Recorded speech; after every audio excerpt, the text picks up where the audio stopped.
It's that time of year, car event season. It's a busy one, and today we're going to go and see a unicorn that I haven't seen for quite some time, and in fact, the first one of these in the world that's been made road legal. In fact, we're going to be hopping into the SLS AMG Black Series to head to the Bicester Scramble. Now, the Bicester Scramble takes place at Bicester Heritage.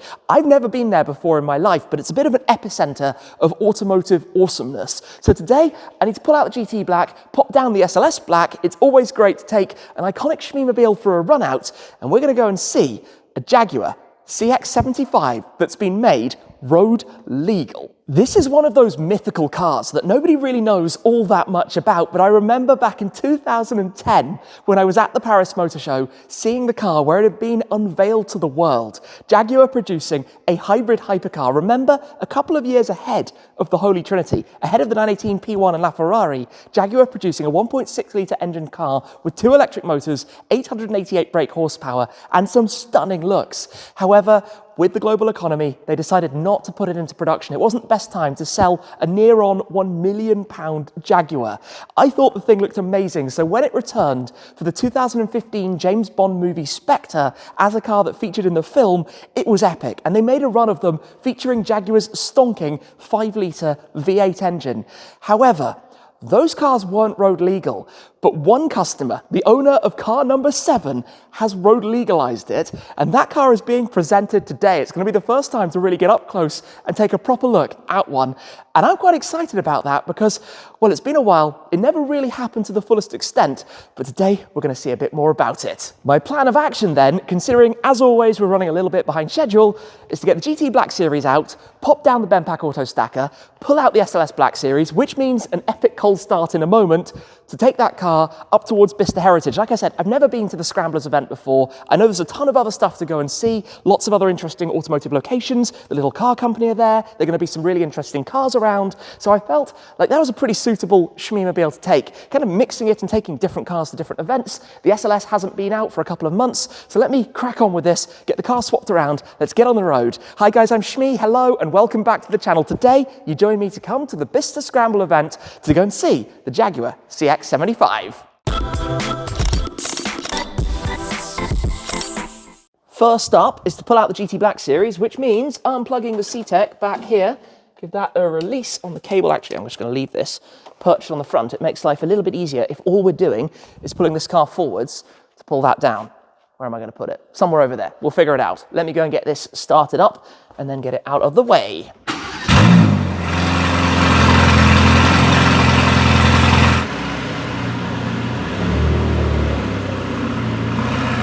So from one AMG to another, let's go do the SLS. Now, the thing I always forget is to unlock the car before you lower it, otherwise the alarm's going to go off. So let me sneak back here and come and lower this back down to the ground. Maybe pull that charger out of the way first, but nice and easily does it.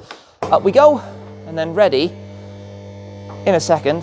There we go, unleash the latches to bring it on down. All right, down on the ground we go. Wait for it to just completely settle. There we go, that's sitting down. Obviously self-lock. Let me unplug the charger back here, and then we'll get another cold start. And believe me, this one is gonna sound pretty epic.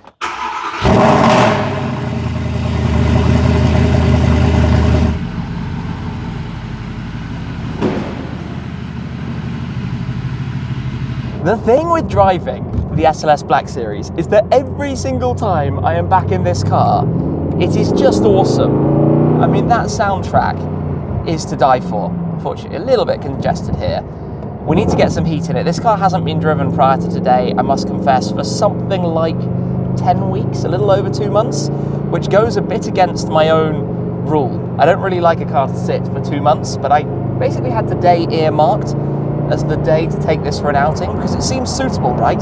Going up to Bicester, it's a pretty classy, elegant, special thing to be taking, and it's great to rotate through the cars. So we took some, obviously, to Petrol Head and some Underground. I took the 675 LT Spyder over to Salon Privé, and today it's the outing for the SLS Black Series. You just have to get used to that left-hand drive in an exceptionally wide car with a massive central tunnel because obviously transaxle, gearbox mounted behind, engine up front. It's a very unusual seating position, and obviously the enormous bonnet.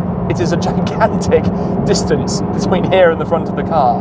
But I've done a lot of miles with this thing. It has about 23,500 miles on it, because since buying it, I did a ton of journeys around Europe with it. It's been down to Italy, it's been all around. The irony almost was that I bought it in early 2020, obviously before the world's travel restrictions came in response to you-know-what, to take to the United States, to go to America, to drive on Gumball 3000. But then everything went curveballed. I bought the GT500, the GT Black Series has been out. That didn't exist at the time I bought this. The Zenvo has been out. Maybe at some point this will go for a big global tour. But for now, it's in that position in the garage where I've done a lot with it. I've built up some mega memories with it, and now it's about taking it just to stuff that's special. Nice outings, a day like today where it's sunny, it's looking lovely, perfect to stretch the legs a little bit and go and enjoy it. Take it, let other people see it at the event because it's a bit unique with its specification, having done all the respray and the wheels and the upgrades at Opus for the Rentec R1 package and all of that side of it. So we shall cruise from here around the M25, up the motorways, on our journey today towards Bicester Heritage. Like I say, first time for me going there, but we've got a few things planned, and I know there's going to be some mega stuff to take a look at.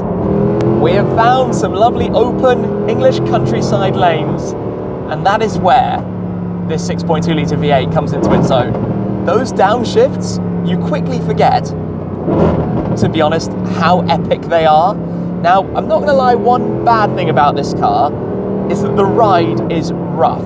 I mean, this road doesn't look particularly bad. It doesn't look particularly chopped up. But safe to say this thing can be a little bit bumpy. Just, you know, a little bit on the edge of what counts as being comfortable. You do that a couple of times though, and you very quickly forget. We did actually just go past an old Corvette, so I presume he must be heading where we're heading. And somewhere up ahead I had spotted an Isle of Man green G80 M3. So it is very much the vibes and time for a car event. It's that time of season, like I said earlier. There we go, maybe you can just see it up in the distance. There is an M3 up there, but we shall await the national speed limit signs. And like I said, I've never been to Bicester before, so I don't entirely know where we're going when we get there. What I do know is that these signs mean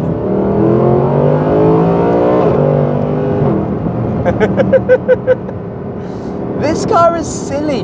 I love driving it. Every single time I get back into this thing, it's just massive smiles, because it's a car with a massive story for me. It was one of those, like, when I drove it the first time, I never thought that could be a possible car in my garage. And it's a particular example that you might remember I filmed many, many years before it ended up becoming mine. I'd filmed it about 6 years prior to actually buying it.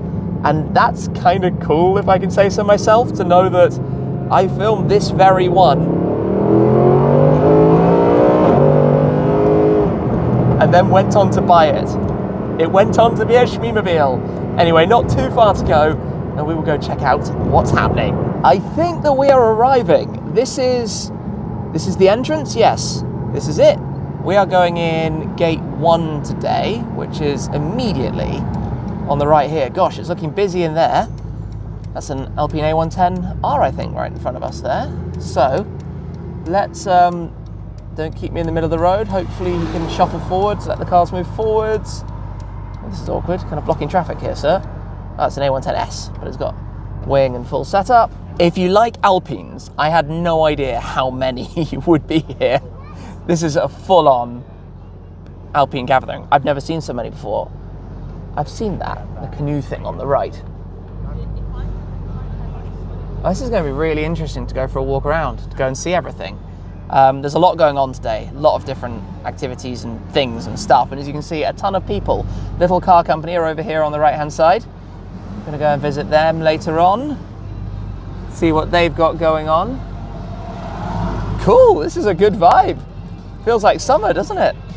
Feels completely like summer. This is nice. We are in then, the SLS parked here in the sunshine, in fact, at the Little Car Company's area with the Bentley Blower Junior. This is literally a modernised take on the original Bentley Blower, except with quite a few unique things about it. I'm going to come and take a better look at these later because they are a whole lot of fun. This is obviously a smaller scale and, as you can probably tell, it's electric, but it is road legal. You can go and drive that thing down the road. They've got some of their other cars here, like the Bugatti Baby 2 and the Ferrari Testarossa Junior. I'm going to try and squeeze through and show you some of the others around. The Aston DB5 Junior, just tucked in right here, but also coming over this way, past another of the Bugatti babies, they have the Tamiya. This is going the other way. They should be the big car company taking the RC Tamiya, normally obviously significantly smaller, and making it into something that you can actually drive. This weighs next to nothing, completely waterproofed throughout. You can literally hose it down and go and drive it. Not much weight, a whole lot of power, and no doubt a lot of fun. So we're going to pop back over here to see what they've got going on a little bit later on. Obviously very busy around, but this is quite a unique venue, and there's a lot to go and see. So I need to figure where we're starting, head past the R8, and go see what we can find. Cars in and out, Cobra and Corvette. Ooh, beautiful Aston. I mean, this is a small representation of today's variety, as you can see, from Ferraris to, there's an M3 at the back of this line. Thank goodness we've got the weather for it. Lovely, beautiful, absolutely stunning DB5. There are lots of cars here, new and old. Lots of Jags as well. The topic of the day, pretty much. We've got some Project 7s. This is from the Jaguar Daimler Heritage Trust. Oh, GT40 right next to it. That's kind of cool. Lots and lots of interesting things lurking inside. It's all a bit sporadic and spontaneous, I think, what actually ends up where. But, oh, nice F12 TDF, blue Potsy. Absolutely mega plate for it as well on that, with the painted livery. That's lovely. That's very, very nice. What else do we have around? XKRS. Hey, Robert. Classic Ferraris. Oh, another Project 7 actually. Too. Another one parked right there also. Come through. Ooh, blue Electrico 812 Superfast next to the M3 Touring. Very smart. I'm literally just making my way around, working it out as we go. Do we have a Project 8 tucked in down there as well? Yeah, we do. So 2 Project 7s and the Project 8 lurking. Jaguar Special Vehicle Operations Department. And it's in force here. That sounds amazing. I've just been having a chat with JK and his lovely Rolls Corniche. Which is kind of fun because I actually drove with our mutual friend who owns his bright green LaFerrari recently, which is good fun. So we're having to talk about that and our love of the SLS Black Series, as he also has one in his collection. But these heading out together, don't know which way to look. It's the thing with a day like today, cars come and go, but everybody enjoying the day, enjoying what it's all about. Lovely, that's stunning. This is interesting because of its links to that. 2003, Bentley won at the 24 Hours of Le Mans. This is the Speed 8. I'm not sure if it's the actual winner. Could be, perhaps. And this is last year's 20-year anniversary celebration. So the Le Mans collection that they made with Mulliner, with all of the special details and extra elements, paintwork, for example, around towards the back, to pay tribute to the history, thinking back, obviously, to the success that they had at the Circuit de la Sarthe in France. Inside here, something very special to show you on the central display. Take a look at this. The Le Mans collection features a valve from the winning car chassis 0045. In fact, also celebrating the wins here with the special features on the carbon trim at the dashboard. That's very nice. Very, very nice, because that is the winner. That is the car, the exact one. Given it is the one, I suppose we should come and take a quick little look at what's going on inside here. I mean, imagine racing this thing flat out. That is, yeah, quite a special thing to be able to see. 100 years of Le Mans last year as well, so obviously part of those celebrations. Can't say no to a Porsche 918 Spyder. Very nice. Rolling through. Lovely. There are quite a few mystery hypercars, Aston Martin things to the left. Is that a blue Corsa GTC4 Lasso? That's quite nice, actually. Quite like that colour on it. DBS alongside. Ah, the McMurtry Spearling is just here as well. This is, of course, famous for many things. breaking the record at the Goodwood Festival Speed Hill Climb, breaking pretty much any performance metric, and not too far from production. The Spearling effectively being road legal somehow. Single seat, electric, massive power, small, fans to hold it down to the ground. Utterly absurd. That dog is absolutely winning in the back of that. What a way to travel. That's fun, very fun. A pretty impressive lineup of McLarens awaits, starting with an Elva, one of 149 Elvas in total, but this one has the pretty rare option for the windshield. And I have to be honest, having driven them with and without windscreens, I actually kind of prefer it with it. Just means that you get slightly less of the wind directly in your eyes. But let's come round because it's about to get even more special. Firstly, the Myra Orange Senna. That was probably the original press car, I'd imagine. Yep, based on the plate. Then yes, game over. McLaren F1 steals the crown. That is undoubtedly the most special car that is here today. One of the 106 McLaren F1s, even when there's a Speedtail right alongside it. One again of 106, although there are a few more than 106. Check exclusive car registry for all the details about these. And the P1, I think I actually drove that McLaren P1 back, I want to say, in late 2017. That is the one the factory effectively retained, P1 OOV. Always fun to see these things again. The exact same car that I drove up in Scotland 7 years ago. Crazy. And there's an Artura right behind it. That's a very impressive McLaren lineup. P1, Speedtail, F1, Senna, and Elva. All of the McLaren Ultimate Series hypercars together.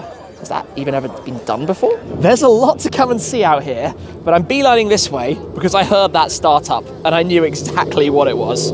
Obviously, Advantage GT. That GT3 RS is a nice colour. There's a lot to come and see around here. So let me wander back over this way. We're going to take in some of the highlights because this is clearly like the supercar parking here outside collecting cars. Over this way is the Lotus Evija, the electric hypercar. Behind it, actually, I'm going to squeeze through over here for a second, is the Emira GT4. First time I've actually seen one of those. Obviously lots of styling cues that carry over from Emira GT4 and Evija together. This is the Type 66, which was actually launched during Monterey Car Week. Has a thunderous V8 soundtrack and was presented at Quail. I was actually there at the introduction. Are we about to hear it?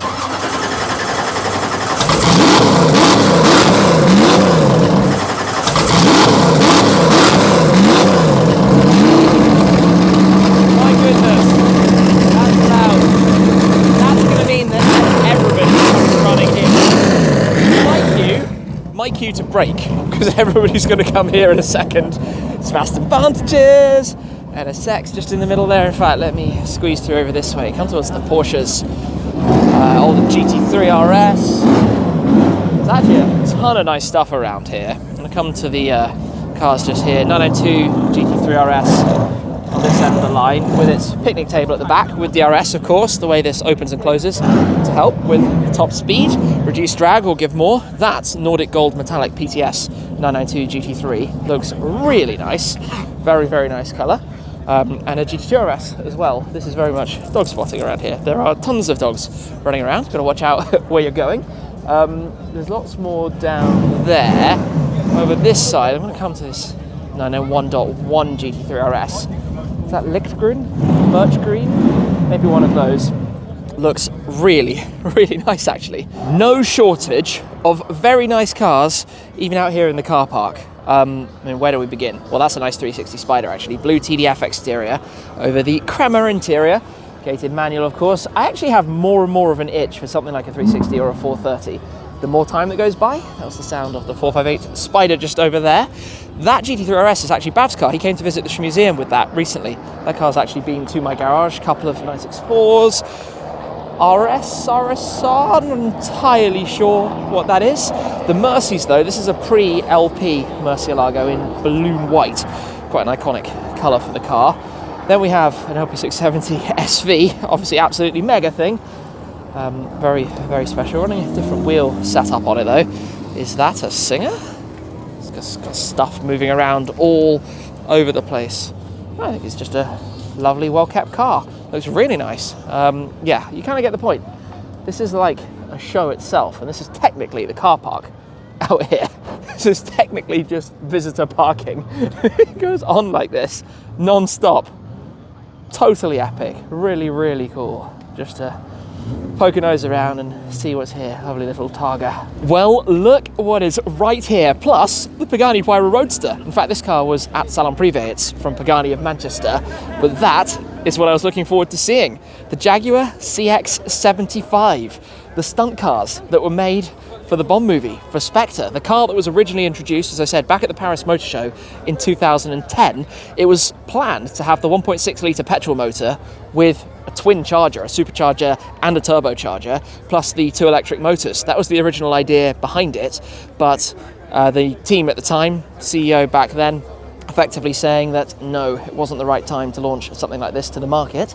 So a few cars were made later. This is one of those. This car will have been used to do with the movie production, but to effectively convert it to road legal, Callum, which is Ian Callum's new enterprise, who was the original designer at Jaguar to produce these in the first place, effectively had to run over a number of things. So the original cars had foam mirrors. Those have had to be replaced with full mirrors. It has correct glass, new glass had to be provided. General bodywork in carbon fibre tidied up. You can imagine a lot of things that were required. Things like the racing latches being more neatly integrated and tidied into the bodywork. Get to take a sneak peek back here. Supercharged V8, 5 litre that we know from the other models in the portfolio. Obviously very different to what the car was originally planned to have, but you can see the space frame that it has within. Effectively this is built around with that manually propped up at the back. Other changes had to be made to the suspension system to give it a road compatible ride, and of course ensure that it wore all of the other details that a car to be registered on the public highway requires. But everything just tidied up. I think it looks amazing. I actually genuinely wish this had gone into production, but Adrian Hallmark, then CEO, effectively made the call to end it. He went on to be CEO at Bentley and now has been appointed at Aston Martin, in fact, so quite the section of companies he's worked at. Obviously it rides very low, but manageable, doable, and really a stunning thing. No question about that. Let's have a peek inside here. So door open, very much as you can imagine, stripped out. I mean, the original interior was never totally finished per se, so this has been created firstly for the use in the movie, and then following on from that, of course, putting in the necessities to actually drive it on the road. So effectively you've got your seats bolted straight down into the bottom. Everything's super simple, cloaked in nice Alcantara around all the surfaces, the shift paddle down here. This is quite interesting to see actually, but obviously the powertrain, very different to where everything began, all about the looks. And obviously with the kill switch, emergency switches and things that you find inside down there in the central tunnel, and all of the fire suppression and everything, because literally a prototype, literally a one-off build. It's quite interesting to look at these things, isn't it? The shapes, obviously a lot's had to be reworked even on the exterior of the car in the process at Callum now to make it legalised, close up some of the panel gaps, change the exhaust system, the suspension as I mentioned. It's just really cool to take a closer look at this thing. Things have got a little calmer, but to take a look at where we are, I'm here with Ben from the Little Car Company. Hi. Founder, responsible for all of this. Yeah, allegedly. Come on, show us around, show us what we've got here. Yeah, so we've got this little Bugatti Baby 2. We've made about 200, 250 of these. This is where it all started. We worked with Bugatti to make a pretty accurate 75% replica of the original. A couple of touches you'll like. On the Chiron, the only thing they don't lightweight is that. It's the badge, yes. The badge is made of solid silver. Yeah. So is ours. Really? So that's like 50 grams solid silver. Very nice. And then we've got the speed key from the Chiron as well. Yeah. Just down there, although it's either been pinched or whatever, but that's the speed key. You turn that. Sitting here. Takes the speed limiter off. Okay. Got the carbon fibre body like the Chiron as well. And we've got the Veyron chassis plaque and things like that. So we've tried to have a bit of a mix of the classic and the modern. Bring it all together. But it's not only that, because you've got a nice little lineup here as well. DB5 Junior? Yeah, carbon fibre DB5. So, really? Yeah, carbon fibre body? Cool. Rear wheel drive, of course. This is the hooligan car, so this is the one you can slide round. We've got bridge rear leather, the paint's the same as the original cars. We've got a fly-off handbrake, just for a little looseness. Talk to me power. How quick are we going with this? Not massively. We limit them to about 40, 45 miles an hour. I mean, not massively. That sounds pretty quick to me. Yeah, when you sat right on the floor, they feel pretty quick. Yeah, it's power-wise, it's probably about 13, 14 horsepower, something like that. Plenty when it's that small. Right down on the ground. Original badges. All the gauges are originally by Smiths. They're made by Smiths who make the originals. Yeah. It's a fun little thing, this. It's probably the most comfortable of the cars. And it's definitely the most slidey. So if you're on track, you can flick it around. I love it. Go out on track in a Junior DB5. These are lovely. Yeah, so this was a partnership with Ferrari. Ferrari have been brilliant. They gave us access to the archives. We scanned the chassis drawings, recreated in 3D, so Geo's all the same as the original cars. They give us the paint, the badges, the leather is Ferrari, the pedals, even the pedals in there are Ferrari. Wow. This one do about 50 miles an hour. We have to limit it. Yeah. Because it's on display, what you can't see is the Manatino that you got on full-size cars. We did a steampunk version of that. Oh, cool. So that gives you different drive modes. Steering wheel is made by Nardi, who did the original. Wow. The wheels made by Barani, who made the original wheels. Yeah. This one's really fun. It's like it is a little mini race car. You know what's quite fun for me? Some of the collections I visit now, of course, I stumble into these along the way, and it's kind of, this is where they're made. This is literally this is your HQ. This is where they come from. It's lovely. We get to sort of match the paints for people's big cars. So if you come to us and you want something that's not on the menu, you go through the Ferrari Atelier program. So literally, you'll speak to someone at Maranello, they'll go in Central Stile, they'll design your car for you, render That's it, amazing. We'll make it.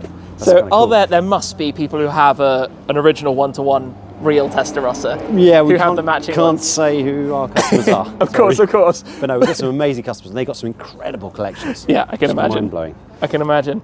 The Bentley we actually saw out at Supercar Owners Circle. Yeah, so this one's a bit of a monster. This is 85% scale of an original Bentley blower. Yep. It is road legal, fully road legal. I've driven this very car on the road. We've tried to reinterpret it. So it's not a replica of the Bentley blower, it's more of a reinterpretation. So we've got the superchargers become the charger. So you've got Type 2 charging at the front. Street legal, it's got aluminium body, carbon fibre tub. Okay. So it only weighs about 450 kilos. Right. Top speed's about 50 miles an hour, range about 60 miles, give or take. And we have no fake rules. So everything from the fuel tank, which was a fuel tank, it's now a storage tank. Yeah. You flip that, it's now the luggage space. Okay. So there you go. And it's fully street legal. 2 seats, 1+1. Yeah. She's a fun little thing actually. This is cool.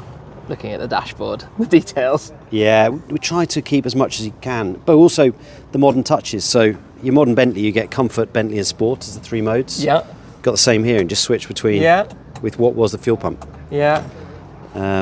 This one we are releasing, goes into production later this year. Okay. So we're going to make up to 500, then stop. I can't wait to see somebody driving one of these through central London. Oh, can you imagine? Yeah, much more attention than the purple Lamborghini. Definitely. Genuinely, that's a true story. That's what's kind of crazy. Say it almost as a joke, but absolutely the case. And it's so nice to drive. Even though it's electric, it's not that fast. Yeah. It's more about cruising and getting the experience, and the fresh air, and actually you like the silence. You don't miss a V12 or a big V8 or straight 6. It's big just smiles. Nice. Yeah, big smiles. It's designed as the ultimate pub car. I'm talking about smiles. I imagine this will produce some smiles. So this is the other contender for the ultimate pub car. This is what happens when you have conversations in the pub and there's no adults to tell you you're not allowed to do it. So we took a 1/10 scale RC car and we made it full size and street legal as well. So this is the Tamiya Wild One Max. Top speeds, about 60 miles an hour, but that's limited. On-road, off-road. Its range is about 100 miles, or if you get a big battery pack, about 180. Wow. It's a bit of a weapon, this. I can imagine. 2 foot off the ground in testing. All the gauges are like marine grade, so it's hose-out interior. 2 bucket seats from Cobra. Steel space frames, so it's actually a roll cage. Yeah. You got Brembo disc brakes all the way around. Bilstein adjustable dampers, which you can sort of click up very easily. Yeah. IBAC springs, headlights, everything you need. So this thing's just all fun. It looks it. We need to get you behind the wheel. I would love to. What a place. And everything is built and assembled here. Yeah, Like, this is our house. We may have to get a bigger house to make, because we're going to make a few of these. So that's we'll no need a bad bigger thing. house. How exciting to see the portfolio expanding and growing and everything. Oh, thank you. Yeah, no, super cool. Yeah, it's a lot of fun. A lot of fun. Awesome. I am going to beeline this way because things are quietening down, but I believe the Jag is about to depart and I want to hear it. So we are heading over to go and see if we can take a listen.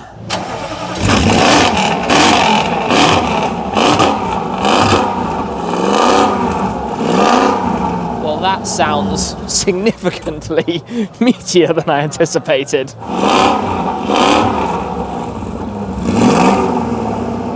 Well, this is kind of fun. Ian Callum is actually riding shotgun as a passenger in the car right now. Ian Callum, famed designer from JLR, and of course behind this, and whose company is now responsible for popping that on the road. I'm going to go straight over here, but when a car like that leaves a car show, obviously a lot of people come running after it, but I want to see it kind of drive past, so let's skip over this way. I mean, look at that. Wow. Sounds insane. Race clutch, seriously difficult, challenging thing to drive. And off it tootles down the road. Sounds amazing though. Wasn't really expecting that. It's getting towards the end of the day. Lots of cars rolling on out now. What an amazing display of cars it's been. It's turned out to be quite a calm day here now. It was very busy earlier, but it's time now for us to hop back in this to head back to the museum, which means a nice cold start. Let's do it.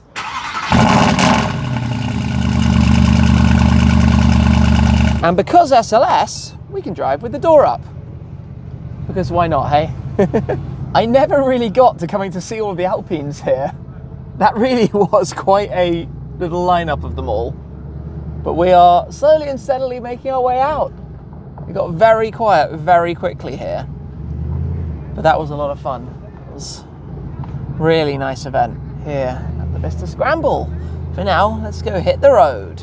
There's something about driving down countryside lanes here. English roads are chopped up and pretty horrible in terms of the tarmac, as you can see, and something like this with a really stiffly sprung suspension system is kind of unpleasant in many circumstances, but it's just scenic and pretty and nice, and I think this road is actually going to open up a little bit. I mean, look at this. Small, tight, narrow country lanes where the hills and corners are alive with the thunder of the M159 6.2 litre V8. This car is also enormously wide for a road like this.